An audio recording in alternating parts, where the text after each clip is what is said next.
은혜로운 찬양 하나님께서 기뻐 받으실 줄로 믿습니다. 할렐루야.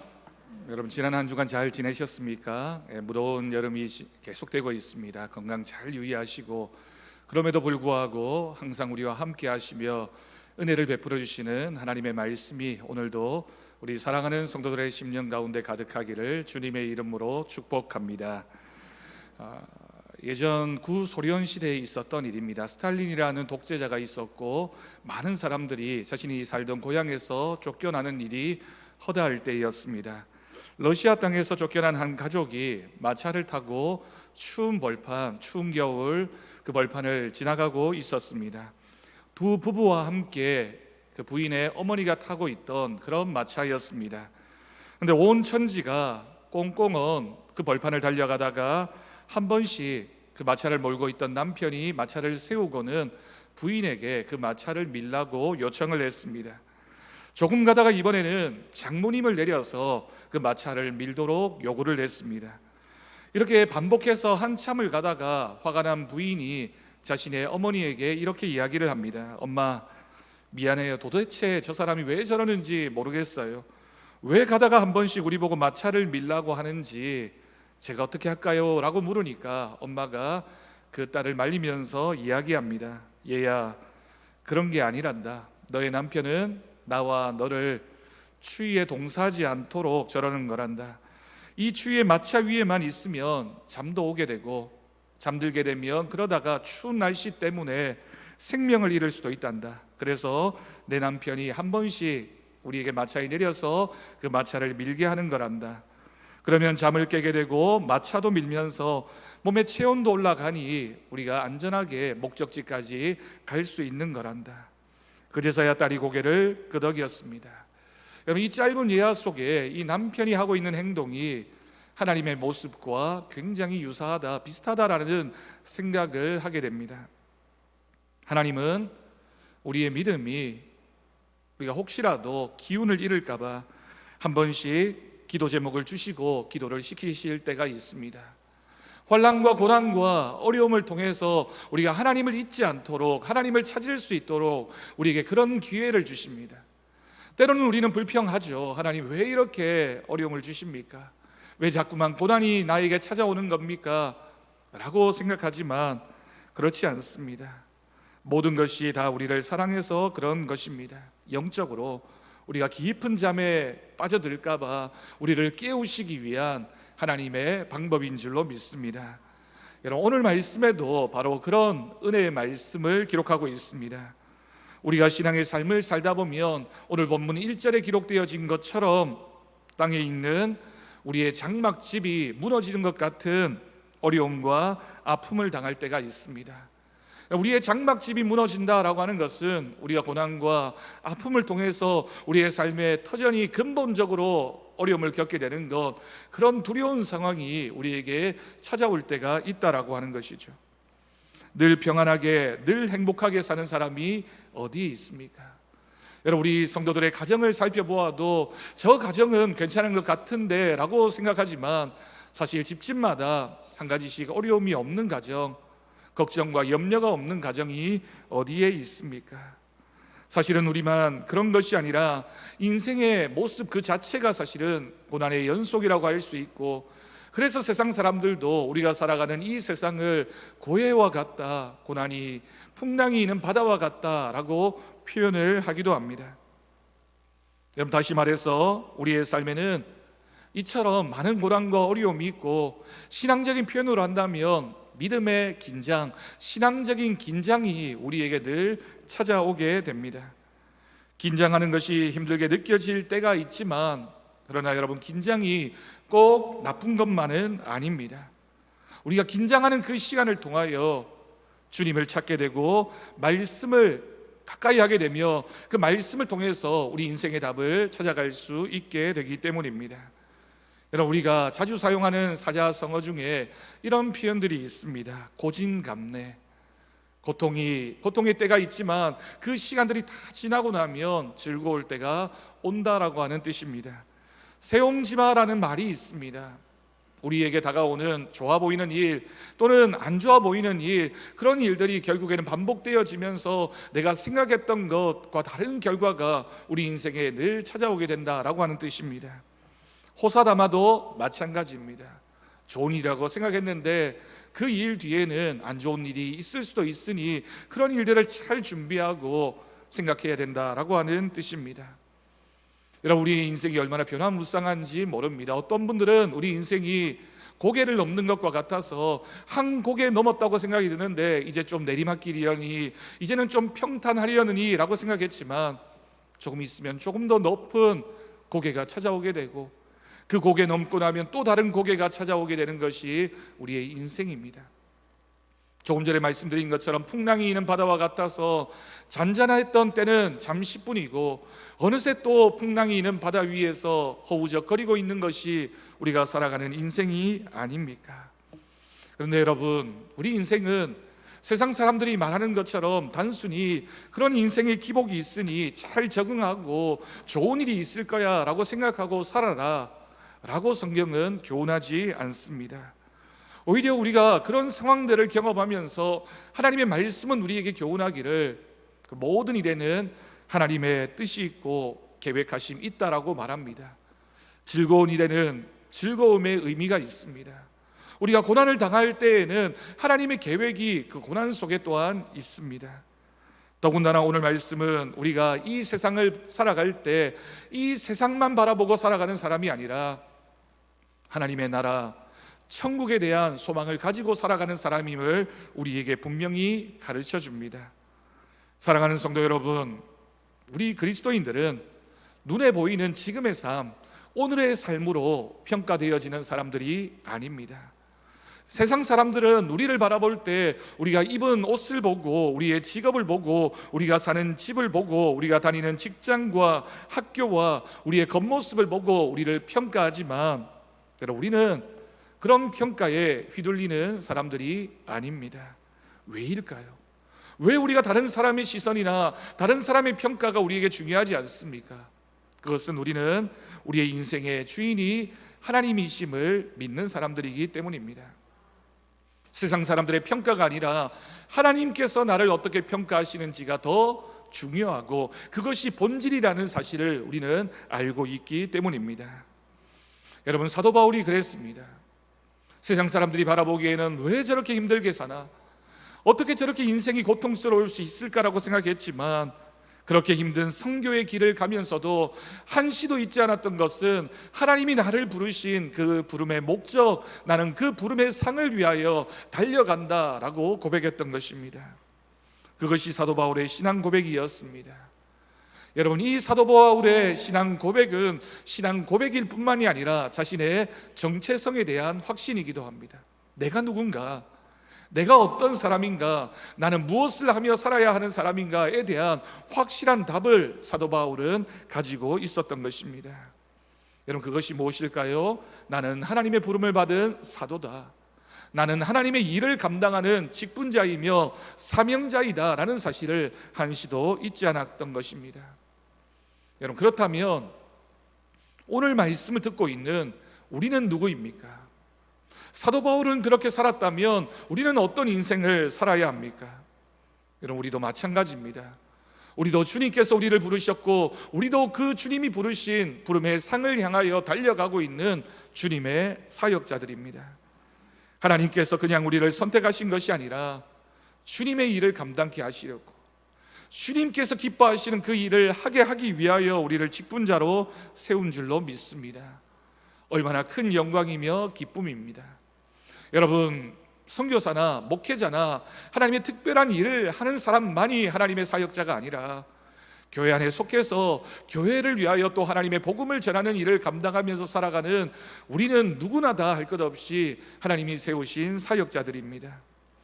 그런데 여러분, 우리가 그 하나님의 일을 감당하면서 늘 기쁨만 있지는 않습니다. 기쁨이 있을 때도 물론 있지만 힘들고 고통스럽고, 내가 꼭 이렇게 해야 되나, 저 사람은 괜찮은 것 같은데 하지 않는 것 같은데 굳이 내가 이 일을 다 해야 되나 라는 생각이 들 수도 있습니다. 교회 사역을 하면서 힘들고 어렵고 꼭 해야 하나라는 생각도 들게 마련입니다. 하나님의 사명을 감당한다는 것은 분명히 영광스러운 일임에 틀림이 없지만 지금 당장의 우리의 형편과 우리의 마음에는 힘들고 어렵게 느껴질 수밖에 없습니다. 그런데 여러분, 그런 우리를 향해서 성경이 이렇게 이야기합니다. 디모데후서 3장 12절 말씀입니다. 무릇 그리스도 예수 안에서 경건하게 살고자 하는 자는 박해를 받으리라. 아멘. 여러분, 이 말씀을 자세히 보십시오. 그리스도 예수 안에 있는 사람은 박해를 받을 수밖에 없고, 그리스도 예수 안에 있는 사람은 경건하게 살고자 하는 사람이고, 그런 사람은 세상에서 어려움과 고난이 자꾸만 찾아오게 된다라고 하는 뜻입니다. 반대로 말하면 어떤 뜻일까요? 세상에 어울려서 살면, 그저 세상이 좋아서 세상 사람들이 사는 것처럼 살게 되면 고난도 박해도 없을 것입니다. 그러니 여러분, 우리에게 고난이 찾아온다는 것은, 어려움이 있다는 것은 우리가 그리스도 예수 안에 있다는 뜻이며, 하나님 말씀대로 경건하게 살고자 하는 우리들의 믿음의 열심이 있다라고 하는 뜻입니다. 하지만 여러분, 그리스도인은 고난이 아니라 그 고난 뒤에 숨겨져 있는 것을 바라보며 살아가는 사람입니다. 오늘 말씀에 기록되어진 것처럼 하나님의 나라를 볼 수 있는 눈이 뜨여질 때 그 삶이 비록 고난처럼 느껴질 수 있지만 고난의 길이 아니라 우리에게는 영광의 길이 되고, 십자가이지만 그러나 우리에게 면류관이 되어지는 길임을 우리는 믿음으로 고백합니다. 믿음의 삶을 살면서 항상 행복했으면, 순탄했으면 좋겠는데 왜 그렇게 되지 않는 것일까요? 그 비밀이 성경에 기록되어져 있습니다. 오늘 우리가 읽지 않았지만 바로 앞부분에 있는 말씀, 4장 7절 말씀 보면 이렇게 기록합니다. 우리가 이 보배를 질그릇에 가졌으니 라고 기록하고 있습니다. 이는 심히 큰 능력은 하나님께 있고 우리에게 있지 아니함을 알게 하려 함이라고도 또한 기록합니다. 여러분, 여기에 긴장감이 있습니다. 우리는 질그릇과 같은 인생인데 우리가 보배라고 하는 하나님의 복음을 담은 겁니다. 그럴듯해 보이는 그릇, 좋은 그릇에 하나님의 보배를 담았으면 아무 문제가 없겠지만 우리는 죄인이고 질그릇과 같은 인생인데 하나님의 보배가 담겨져 있으니 긴장 관계가 생겨날 수밖에 없는 것이죠. 하나님의 복음이라는 귀한 보배를 우리의 질그릇 같은 인생 가운데 가지고 있으니 그리스도인이 긴장할 수밖에 없게 되고, 그러니 여기에 여러 가지 어려움도 여러 가지 문제도 생겨나게 됩니다. 특히나 오늘 말씀을 보면 우리 육신을 가리켜서 결국 쇠하여져 가는 존재라고 소개하고 있습니다. 그것이 조금 전에 우리가 읽었던 1절 말씀에 기록되어진 것처럼 장막집이 무너진다라고 표현하고 있는 것입니다. 우리의 인생이 지금은 그럴듯해 보이는 집을 잘 건축해 놓고 내가 영원토록 여기서 살 거야 라고 생각했지만 그렇게 지은 집도 무너질 때가 온다라고 하는 뜻입니다. 종종 우리 교회 연세 드신 권사님, 집사님들을 바라보면서 연세가 드셨어도 저렇게 예쁘신데 젊었을 때는 참 좋으셨겠구나 라는 생각을 할 때가 있습니다. 그런데 여러분, 그렇게 고왔던 우리들의 그 젊음의 시간, 그 시간이 얼마나 짧습니까? 그래서 옛말에도 화무 11홍이라고 하는 말이 있습니다. 아무리 아름답고 아무리 좋아 보이는 그런 꽃이라 할지라도 그 꽃이 열흘을 붉게 그 붉음을 유지할 수 없다라고 하는 뜻입니다. 여러분, 인생이 정확하게 그렇습니다. 우리 인생이 저 들판에 피는 꽃과 같아서 지금은 좋아 보이고 그럴듯해 보여도 그 아름다움의 시간이 길지 않아서 어느새 우리가 늙고 병들게 되고 하나님의 부름을 받을 때가 우리에게 찾아오게 됩니다. 봄에 예쁘게 피어났던 그 아름다운 가지와 잎과 예쁜 꽃이 가을이 되면 쓸쓸하게 떨어지게 되고, 낙엽이 다 떨어지고 남은 겨울나무를 바라보면 저 비어져 있는 저 몸통이 마치 우리의 인생인 것처럼 느껴지게 되는 것이 솔직한 우리들의 모습입니다. 인생이 얼마나 허무합니까? 여러분, 우리의 인생을 돌아볼 때 참 좋았던 때가 짧았고 힘들고 고통스러운 시간들은 자꾸만 반복되어지고, 특히나 연세가 들고 또 많은 시간이 지나고 나니 자꾸만 찾아오게 되는 것은 더 큰 아픔인 것 같은 것이 우리들의 인생입니다. 하지만 여러분, 그럼에도 불구하고 정말 우리 인생이 이 세상에서는 그렇게 쉬 지나가고 빨리 시드는 꽃과 같지만 하나님의 말씀은 다르게 이야기합니다. 하나님 보시기에는 다르다라고 이야기하고 있습니다. 여러분, 1절 말씀을 다시 보십시오. 인생은 그렇게 지나가는 것 같지만 믿음의 사람에게는 새로운 집이 예비되어져 있는데 손으로 지은 집이 아니라 하나님께서 지으신 집, 하늘에 있는 영원한 집이 너희에게 있다라고 하나님께서 말씀해 주셨습니다. 여러분, 우리가 이 인생을 살면서 지은 집은 언젠가는 장막집이 무너지는 것 같은 그런 집이지만 하나님 나라에 대한 소망을 품고 우리가 평생을 주님 앞에 믿음으로 살아갈 때 하나님이 지으신 집, 하나님께서 예비하신 집은 이 자리에 함께한 우리 모든 성도들에게 주어지는 하나님의 선물이 될 줄로 믿습니다. 여러분, 오늘 말씀 2절을 보면 재미있는 표현이 하나 있습니다. 오늘의 현실을 보면서 우리는 탄식한다라고 표현하고 있는데 하늘로부터 오는 우리 처소 하나님의 나라를 덧입기를 간절히 사모한다라고 기록합니다. 여러분, 왜 탄식할까요? 하늘에 대한 소망이 있는 우리가 왜 탄식합니까? 우리가 탄식할 수밖에 없는 것은 기다림의 시간이 우리에게 참 힘들기 때문입니다. 믿음이 있지만, 하나님 나라의 소망을 가지고 있지만 우리에게 시시각각 다가오는 고난의 시간, 그 고난을 이겨내면서 우리는 탄식할 수밖에 없는 아픔과 어려움이 있습니다. 그런데 여러분, 그리스도인은 복음에 확신이 있는 사람이고 성령의 보증을 받은 사람입니다. 그럼에도 불구하고 질그릇 같은 현실 속에서 우리가 질그릇 같은 인생을 살고 있으니 어려움이 있을 수밖에 없는 것이죠. 그러니 여러분, 또한 반대로 우리가 실패하고 넘어지지 않으려면, 질그릇과 같은 우리의 인생이 안전하게 하나님 앞에 믿음으로 살아가려면 하나님께서 나를 돌보아 주시고 하나님이 우리와 함께하여 주셔야지만 질그릇 같은 인생이 보배를 담은 귀한 그릇이 될 줄로 믿습니다. 여러분, 조금 전에 읽었던 2절 말씀에 우리의 인생이 탄식하지만 그 뒷부분에 나와 있는 표현이 굉장히 은혜롭습니다. 바로 덧입는다라고 하는 표현입니다. 여러분, 어떤 사람에게 옷이 필요합니까? 지금 옷을 입고 있지 않은 사람에게 옷이 필요합니다. 아니면 지금 입고 있는 옷만으로 불충분한 사람, 한계가 있는 사람이 옷을 더 입어야지만 따뜻해질 수 있고 더 좋아질 수 있습니다. 꽃은 마르고, 풀은 마르고 꽃은 시들 때가 우리의 인생에게 찾아옵니다. 한계가 많은 장막집이 무너지는 것과 같은 인생을 살고 있고 질그릇과 같은 인생입니다. 그런데 오늘 말씀은 그 인생 가운데 하나님이 덧입혀 주시겠다라고 말씀하십니다. 우리 인생은 여전히 그렇지만 하나님의 은혜가 덧입혀진다. 너희가 그 옷을 덧입으면 하나님의 은혜로 살아가게 될 것이다 라고 말씀해 주셨습니다. 여러분, 우리가 무엇을 덧입습니까? 그리스도의 복음으로 덧입어야 합니다. 우리 모든 성도님들은 성령의 옷을 덧입고 복음의 옷을 덧입는 은혜가 있기를 간절히 바랍니다. 여러분, 3절 말씀을 보십시오. 우리가 복음으로 덧입지 않으면 우리는 벗은 자들입니다. 죄에 대하여 또한 우리의 심판 앞에 놓여져 있는 그런 모습 가운데 우리가 살아갈 수밖에 없다라고 하는 뜻이죠. 그래서 4절 말씀처럼 우리의 현실의 연약함을 이겨낼 방법은 새로운 생명이 우리에게 덧입혀져야지만 우리가 이와 같은 문제, 이와 같은 한계를 뛰어넘을 수 있게 됩니다.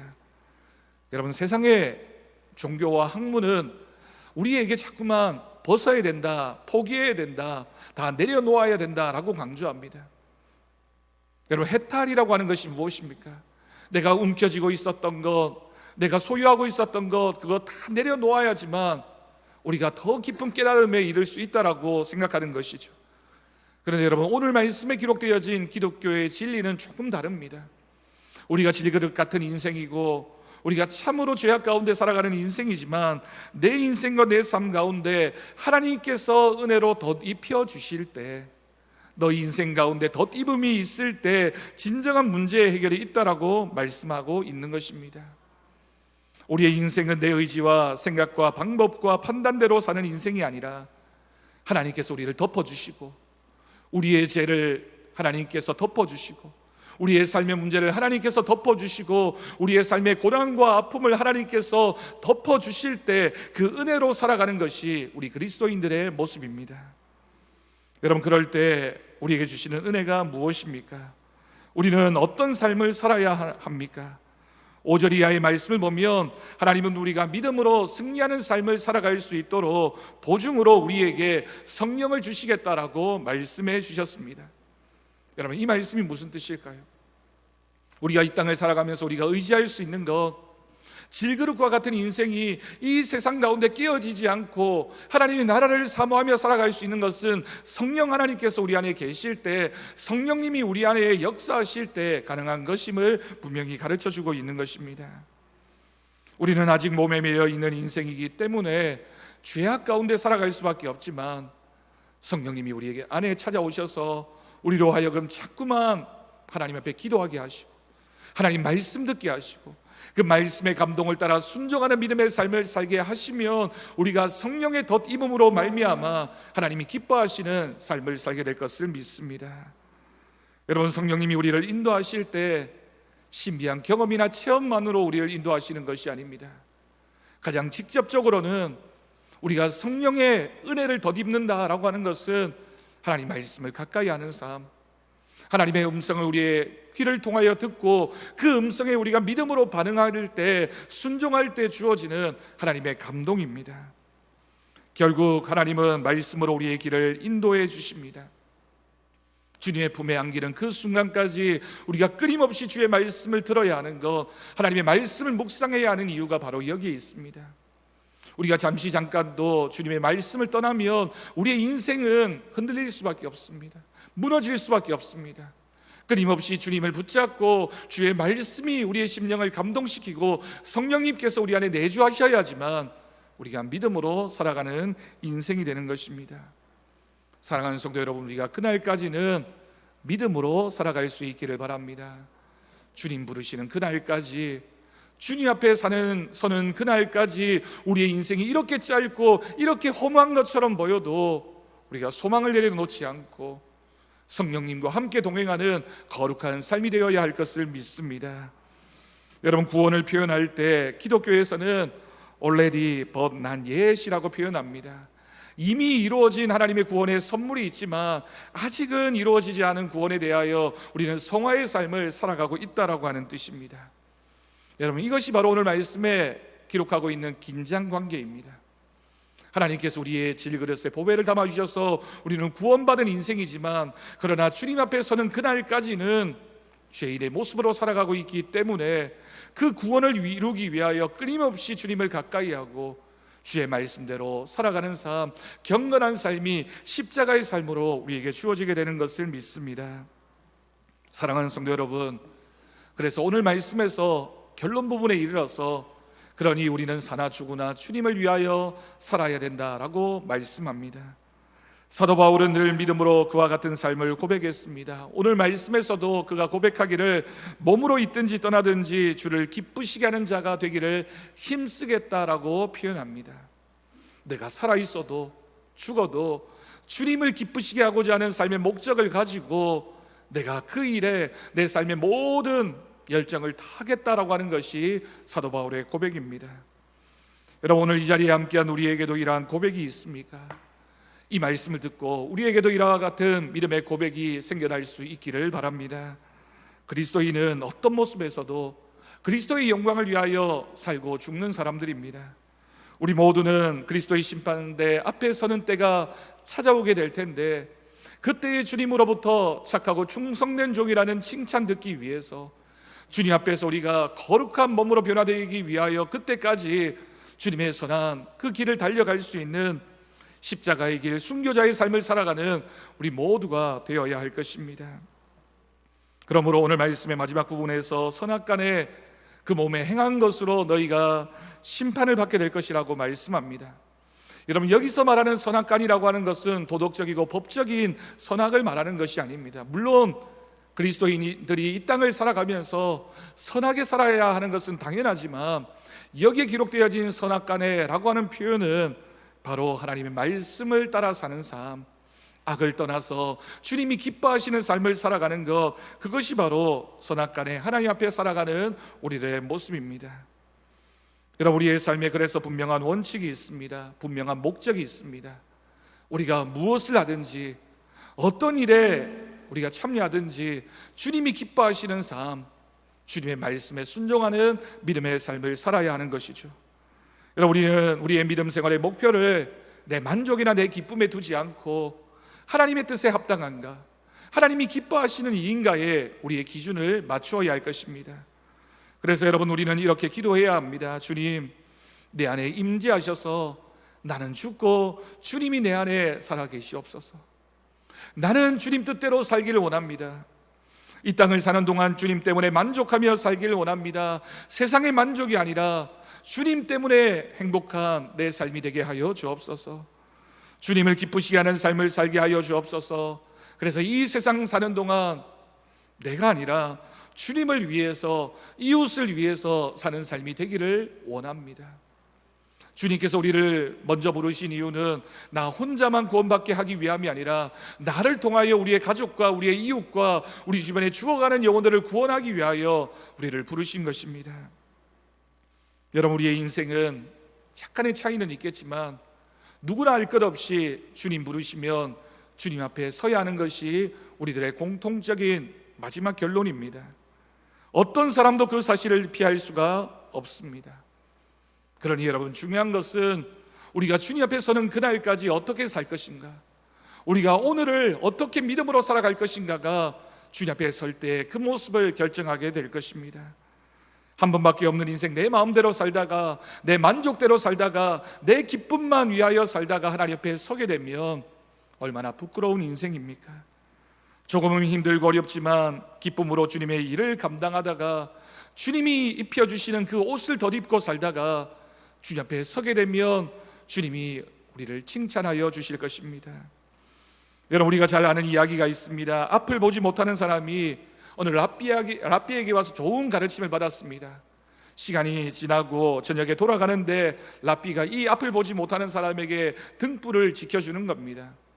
이 사람이 손사래를 치며 거절합니다. 저에게는 이 등불이 필요 없습니다. 등불을 들고 있으나 들고 있지 않으나 보이지 않는 것은 마찬가지입니다.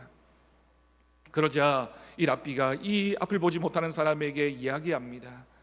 이 등불은 당신을 위해서가 아니라 당신 앞에 걸어오고 있는 다른 사람을 위하여 들어야 하는 것입니다.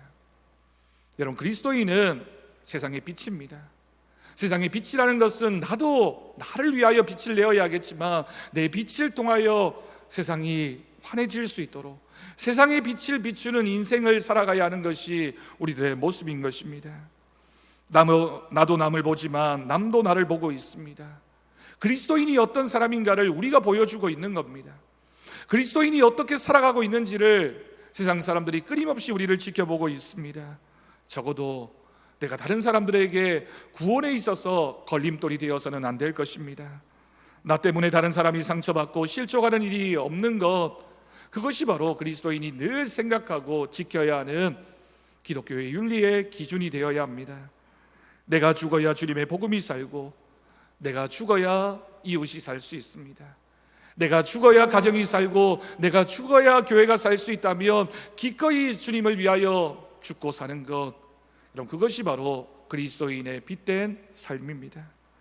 주님은 우리를 위하여 십자가를 지었습니다. 그러면서 우리에게 말씀하십니다. 너도 너의 십자가를 지고 나를 따르라고 말씀하셨습니다. 십자가를 지는 것이 때로는 고통스럽죠. 때로는 힘들게 느껴집니다. 다른 사람들은 작은 십자가를 지고 있는 것 같고 저 사람은 십자가가 없는 것 같은데, 여러분의 인생은 누구나 자기의 십자가를 지고 주님을 따르고 있는 인생입니다. 장로로서, 권사로서, 집사로서, 또한 목사로서 각자에게 주어진 자신의 십자가, 그 십자가가 나에게 부담과 어려움이 아니라 기쁨과 사명이 되어서 우리가 그 십자가를 지는 삶, 그 십자가를 지고 주님을 묵묵히 따라갈 때 그 삶이 바로 하나님을 기쁘시게 하는 삶, 하나님 앞에 영광을 올려드리는, 주님을 기쁘시게 하는 사람의 모습이 될 줄로 믿습니다. 여러분, 오늘 말씀을 우리가 기억하면서 이번 한 달도 우리의 평생에 하나님의 말씀을 따라 살아가는 삶, 내가 내 인생의 목표를 내 기쁨에 두지 않고 주님을 기쁘시게 하는 삶을 살겠다라는 믿음의 목적을 가지고 날마다 주님 앞에서 살아가는 저와 여러분의 삶이 되어지기를 주님의 이름으로 간절히 축복합니다. 기도하겠습니다. 하나님 아버지, 감사합니다. 우리는 주님을 기쁘시게 하는 사람이 되게 하여 주옵소서. 인생의 목적을 주님께서 부르신 그 부름에 두게 하시고, 질그릇과 같은 인생이라 할지라도 우리는 보배를 담았습니다. 그 보배를 잘 보존하고 그 보배를 우리의 이웃들에게 전하는 믿음의 삶을 살아가게 하여 주옵소서. 마지막 때 주님 우리를 부르실 때 칭찬받는 인생, 주님께 영광 올려드리는 우리들의 인생 되게 하여 주옵소서. 감사드리옵고 예수님의 이름으로 기도드립니다. 아멘. 감사 찬송 455장 함께 찬양하겠습니다.